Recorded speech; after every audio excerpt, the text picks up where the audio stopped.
નમસ્કાર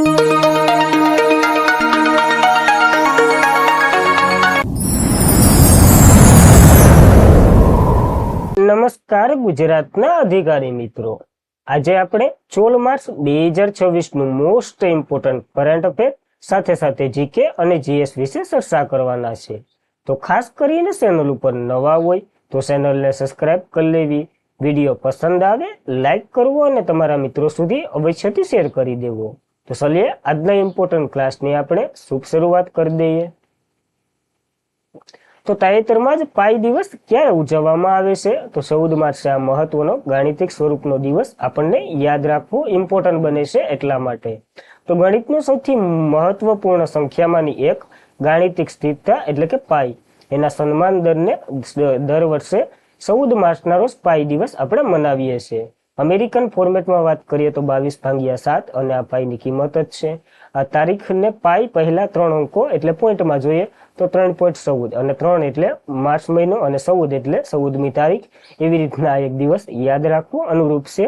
અને સમય જતાં જ આ ગાણિતિક જિજ્ઞાસા શાળાઓ અને યુનિવર્સિટી અને વિશ્વ સાથે સંકળાયેલો છે. એક પ્રશ્ન માળો છે, જો વર્તુળ હોય તો એના કયા એવા અંશને પાઈની કિંમત બરોબર ગણવામાં આવે છે એ તમારે કોમેન્ટ કરવાની છે. અને પ્રથમ પાઈ ડે તો કે 1988માં સાન ફ્રાન્સિસ્કો એક્સેલન્સ ખાતે ઉજવવામાં આવ્યો હતો. તો ખાસ આ મહત્વનો દિવસ આપણને યાદ રહેવો જોઈએ. ત્યારબાદ માર્ચના દિવસો જોઈ લઈએ. 1 માર્ચે શૂન્ય ભેદભાવ દિવસ, વિશ્વ નાગરિક સંરક્ષણ દિવસ અને વિશ્વ સિંગરામ દિવસ. 3 માર્ચ વિશ્વ વન્યજીવ દિવસ અને વિશ્વ શ્રવણ દિવસ. 4 માર્ચ રાષ્ટ્રીય સલામતી દિવસ અને વિશ્વ સ્થૂળતા દિવસ. 5 માર્ચ આંતરરાષ્ટ્રીય નિઃશસ્ત્રીકરણ અને પ્રસાર જાગૃતિનો દિવસ. 7 માર્ચ જન ઔષધિ દિવસ. 8 માર્ચ આંતરરાષ્ટ્રીય મહિનાનો દિવસ. 9 માર્ચ કોમનવેલ્થ દિવસ જે માર્ચના બીજા સોમવારે હોય. 10 માર્ચ આંતરરાષ્ટ્રીય મહિલા ન્યાયાધીશોનો દિવસ. 11 માર્ચ ધૂમ્રપાન નિષેધ દિવસ જે માર્ચના બીજા બુધવારે હોય. 12 માર્ચે તો કે વિશ્વ કિડની દિવસ ઉજવ્યું જે માર્ચના બીજા ગુરુવારે હોય. તો આ મહત્વના માર્ચ મહિનાના દિવસો આપણને યાદ રાખવા. ત્યારબાદ કઈ બેંકે ડિજિટલ ચૂકવણી પર જાગૃતિ કાર્યક્રમ શરૂ કર્યો હતો? એક જ માત્ર બેંક, આપણી રાષ્ટ્રીય બેંક ગણી શકો તમે, રિઝર્વ બેંક ઓફ ઇન્ડિયા એટલે કે આરબીઆઈએ. તો સુરક્ષિત ડિજિટલ ચૂકવણીને પ્રોત્સાહન આપવા માટે આરબીઆઈએ ડિજિટલ ચૂકવણીઓની જાગૃતિ કાર્યક્રમ શરૂ કર્યો. ભારતમાં ડિજિટલ પેમેન્ટ રોજિંદા જીવનનો એક મહત્વપૂર્ણ ભાગ બની રહ્યો છે. ખરીદીથી લઈ અને બિલ પેમેન્ટ સુધી ઘણા લોકો હવે ઓનલાઈન જ વ્યવહાર પસંદ કરે છે, કારણ કે એ ઝડપી અને અનુકૂળ બને છે. જોકે જેમ જેમ ડિજિટલ પેમેન્ટ વધતા જાય તેમ તેમ લોકો માટે સુરક્ષિત અને એનો ઉપયોગ કરવાના સમજણને મહત્વપૂર્ણ માટે આ એક કાર્યક્રમ ગણી શકો. અને આ જાગૃતિ કાર્યક્રમ ડિજિટલ પેમેન્ટ જાગૃતિ સપ્તાહ આ 6ઠું સંસ્કરણ ઉજવી રહ્યા છે, કારણ કે 2021ના રોજ આ સંસ્કરણ આપણે ઉજવવાની શરૂઆત કરી હતી અને 9 માર્ચથી 13 માર્ચ 2026 દરમિયાન ઉજવવામાં આવશે આ એક ડિજિટલ કાર્યક્રમનો સપ્તાહ. તો એ પણ યાદ રાખવું. અને આ જાગૃતિ કાર્યક્રમ સાથે જ આરબીઆઈ થોડા ધ્યાન છે નામનું મલ્ટિપલ અભિયાન પણ શરૂ કર્યું. ખાસ ઇમ્પોર્ટન્ટ બને છે, થોડા ધ્યાન છે પેમેન્ટ કરો એવી વાત કરેલી છે, કારણ કે ફ્રોડથી બચવા માટે આ એક મહત્વપૂર્ણ સૂચન છે આપણા માટે. આરબીઆઈની વાત કરીએ, reserve bank of India 1 April 1935ના રોજ એની રચના થઈ હતી. મુખ્ય મથક મુંબઈ ખાતે છે. યંગ લિટન કમિશનની ભલામણથી આની રચના કરવામાં આવી હતી. રાષ્ટ્રીયકરણ 1 જાન્યુઆરી 1949માં થયું હતું. હાલના ગવર્નર સંજય મલ્હોત્રા છે, 24મા નંબરના. પહેલા British governor sir Osborne Smith છે, જ્યારે પ્રથમ ભારતીય ગવર્નર તો કે સીડી દેશમુખ હતા. તો આ તો એ અને બી એટલે કે પેલા ઓસ્બોર્ન સ્મિથ, ઓસ્બોર્ન અને બી એટલે સીડી સી અને ડી એટલે સીડી દેશમુખ. એવી રીતના આપણે યાદ રાખેલું છે એબીસીડી ફોર્મેટમાં. અને આ એનો લોગો છે, આ બંગાળ ટાઈગર છે ને આ પામ ટ્રી છે ને એવાય પ્રશ્નો અગાઉ આવી ગયા, તો યાદ રાખવા. ત્યારબાદ રાષ્ટ્રીય ભવનમાં કોણે જાંબલી મહોત્સવ એટલે પર્પલ મહોત્સવનું ઉદઘાટન કર્યું છે? તો હાલના રાષ્ટ્રપતિ દ્રૌપદી મુર્મુ છે, એને આ ઉદઘાટન કર્યું છે. જોઈ લઈએ. દિવ્યાંગજનોનો પ્રતિભા, સિદ્ધિ અને આકાંક્ષિક ઉજવણીના ભાગરૂપે રાષ્ટ્રીય ભવનમાં આજે એટલે 13 માર્ચ 2026ના રોજ પર્પલ ફેરનું આયોજન થયું છે. દિવસભર ચાલેલી આ ઉજવણી દરમિયાન 8000થી વધુ દિવ્યાંગોએ અમૃત ઉદ્યાનની મુલાકાત લીધી અને આજે ખાસ કરીને આ ખુલ્લું મૂકવામાં આવ્યું હતું દિવ્યાંગો માટે. આનાથી તો વિકલાંગ વ્યક્તિની છબી, સિદ્ધિ અને અધિકારોને પ્રોત્સાહન આપવું, સમાજ અને સમાવેશી વિશે જાગૃતિ લાવવી. થીમની વાત કરીએ, સામાજિક ન્યાય અને સશક્તિકરણ મંત્રાલય દ્વારા આનું આયોજન થાય છે. દિવ્યાંગ વ્યક્તિઓનો સમાવેશ, સમાનતાને તક અને સશક્તિકરણ છે. જ્યારે પહેલી વાર તો કે 2023માં ગોવામાં યોજાયો હતો. તો પેલો મહોત્સવ યાદ રાખવો, અને હાલનો મહોત્સવ રાષ્ટ્રપતિ ભવન ખાતે યોજાયો છે, તો એ પણ આપણને યાદ રાખવું. ત્યારબાદ ઉચ્ચ ઉર્જા પ્રોટોકોલ એક્સેલરેટ માટે ભારતના કયા શહેરની પસંદગી કરવામાં આવી છે? તો આંધ્રપ્રદેશનું મહત્વપૂર્ણ શહેર આપણે ગણી શકીએ વિશાખાપટ્ટનમની પસંદગી કરવામાં આવી છે. ભારતના 3 ટપકા પરમાણુ ઉર્જા કાર્યક્રમને ટેકો આપવા, એક્સેલન્સ ડ્રાઇવિંગ સિસ્ટમ દ્વારા થોરિયમ ભંડારનો ઉપયોગ કરવા વિશાખાપટ્ટનમને ઉચ્ચ ઉર્જા પ્રોટોકોલ એક્સેલન્સ સિસ્ટમ આયોજન કરવા માટે પસંદ કરવામાં આવ્યું છે. આ સંસ્થાએ મજબૂતી ટેકનોલોજી ઇકોસિસ્ટમ અને સમૃદ્ધ નિકટોના કારણે પસંદ કરવામાં આવ્યું છે. ઉચ્ચ ઉર્જા પ્રણાલી અને પૂરતું ઠંડુ પાણીની સુનિશ્ચિત કરવા આ પ્રોજેક્ટ મધ્યપ્રદેશના ઇન્દોરના Raja Ramanna centre for advance technology દ્વારા વિકસાવવામાં આવી રહ્યું છે. તો સહયોગ કેનો છે? તો એ પણ યાદ રાખવું, Raja Ramanna centre for advance technology છે એના સહયોગથી આપણે વિકસાવી રહ્યા છે, જે મધ્યપ્રદેશનું છે. આયોજન તો કે એટલે કે પસંદગી તો કે વિશાખાપટ્ટનમની થઈ છે. હવે આ હાઈ એનર્જી પ્રોટોકોલ એક્સેલરેટ સિસ્ટમ છે શું એ જોઈ લઈએ. ઉચ્ચ ઉર્જા પ્રોટોકોલને પ્રવેગ પ્રણાલી, જે ઉચ્ચ ઉર્જા પ્રોટોકોલ પ્રવેગ ઇલેક્ટ્રોનિક મેગ્નેટ ક્ષેત્રનો ઉપયોગ કરી પ્રોટોકોલ એટલે કે આર્યનના જે હાઈ ઝડપી અને અત્યંત ઊંચી ગતિના વેગ આપવા, જેનાથી એક શક્તિશાળી પ્રોટોકોલ બીમ બનશે. અને આ બીમને આપણે થોરિયમ અથવા તો સીસા સાથે અથડાવશું અને ધાતુ જે લક્ષ્યને નિર્દેશિત કરશે, જેના સિલેક્શન પ્રતિક્રિયા થશે. આ અથડામણને કારણે ભારે ન્યુક્લિયર ટોર્ચ બનશે અને મોટી સંખ્યામાં ન્યુટ્રલ મુક્ત કરશે, અને એને આપણે તો કે યુરેનિયમમાં રૂપાંતર કરશું, અને યુરેનિયમ પરમાણુ ઉર્જામાં કાયમ લાગે એ તો આપણને ખબર જ છે. એક્સેલરેટ લેટન્ટ સંચાલન સિસ્ટમ, જે આ તકનીક બાહ્ય પ્રોટોકોલને પ્રવેગ ન્યુટ્રલ પ્રાપ્ત કરશે અને રિએક્ટર સંબંધિત તેની એક્સેલરેટ બંધ કરવા અને પ્રતિક્રિયા આપમેળે બંધ થઈ જાય છે. આ પરમાણુ રિએક્ટર વધુ સુરક્ષિત બનાવવામાં મદદ કરશે. જો કંઈ ન સમજાણું હોય ને તો ખાલી એટલું યાદ રાખજો, ભારત વિશ્વનો થોરિયમનો ભંડાર 25% હિસ્સો ધરાવે છે, અને આ સિસ્ટમ જે થોરિયમને આપણે યુરેનિયમ 233માં રૂપાંતર કરવા માટે વિકસાવી રહ્યા છે. અને આ ઉત્પન્ન થશે અને પરમાણુ કચરો ઘટશે આનાથી, અને આપણે પરમાણુ ઉર્જામાં મદદ કરશે. એના માટે આ બધી માથાકૂટ થઈ રહી છે, અને એના માટે વિશાખાપટ્ટનમની પસંદગી થઈ. ખાલી એટલું યાદ રાખો તો એ પણ ઘણું છે. ત્યારબાદ ભારત તરફથી કયું જહાજ 12 માર્ચ મોરેશિયસના 58માં રાષ્ટ્રીય દિવસની ઉજવણી ભાગ લેવા માટે જઈ રહ્યું છે?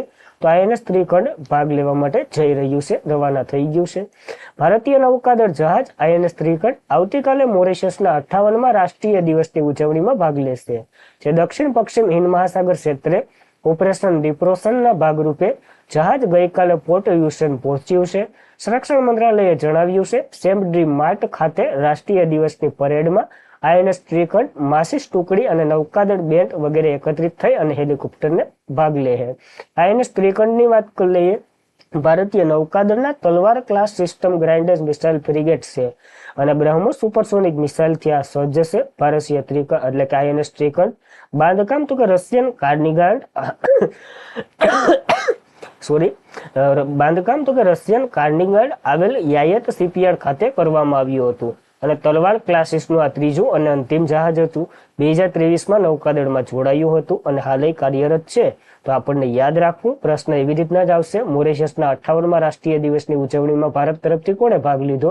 તો INS ત્રિકંડે ભાગ લીધો. તો પ્રશ્ન પણ યાદ રાખવો. મોરેશિયસની વાત કરી લઈએ. કેપિટલ બંદર લુઈસ છે. કરન્સી તો કે મોરિશિયન રૂપિયો છે. પ્રમુખ તો કે ધર્મવીર ગોખલુન છે, અને PM તો કે નવીન રામગુલ્લા છે. તો ઇમ્પોર્ટન્ટ છે, તો આપણને યાદ રાખવા પડશે. ત્યારબાદ કયા રાજ્યના મુખ્યમંત્રીએ અરુકો કોની નામનું પહેલું આદિવાસી બાજરા આધારિત ભોજન મેનુ લોન્ચ કર્યું છે? તો આંધ્રપ્રદેશના મુખ્યમંત્રી N ચંદ્રબાબુએ આ લોન્ચ કર્યું છે.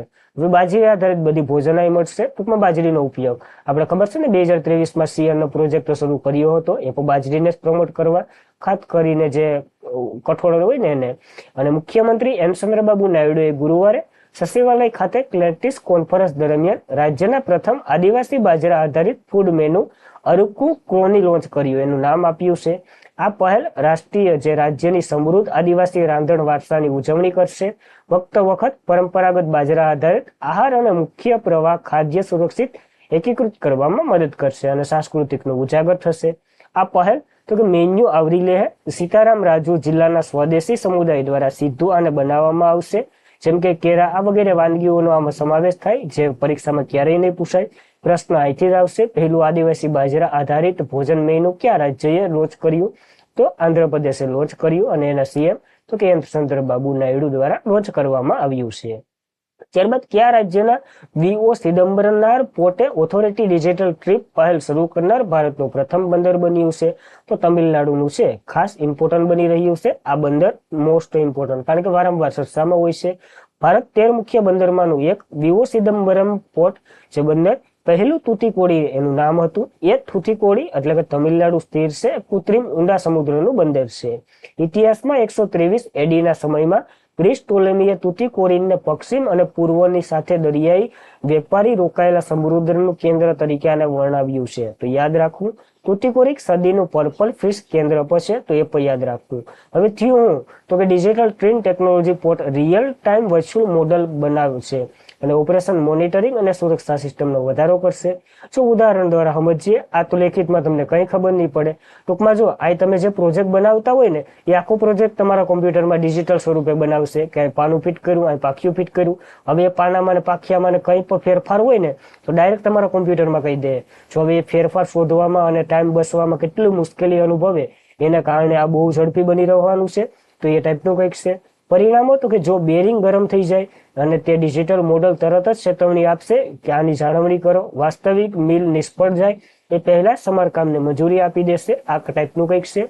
અને ભવિષ્યની સમસ્યાને અનુમાન કરી એઆઈનો ઉપયોગ કરી આને વિકસાવવામાં આવી રહ્યું છે. તો હાલ તો કે વીઓ ચિદમ્બરમ પોર્ટે શરૂ કરી દીધું છે, તો આપણને યાદ રાખવું પડશે. ત્યારબાદ ભારતનેટ ગ્રામીણ ડિજિટલ પહેલ હેઠળ સમૃદ્ધ કે ન્યાય પાયલટ પ્રોજેક્ટ તરીકે કયા રાજ્યમાં શરૂ કરવામાં આવ્યો છે? તો મધ્યપ્રદેશમાં શરૂ કરવામાં આવ્યો છે. ખૂબ ઇમ્પોર્ટન્ટ બની રહ્યો છે આ.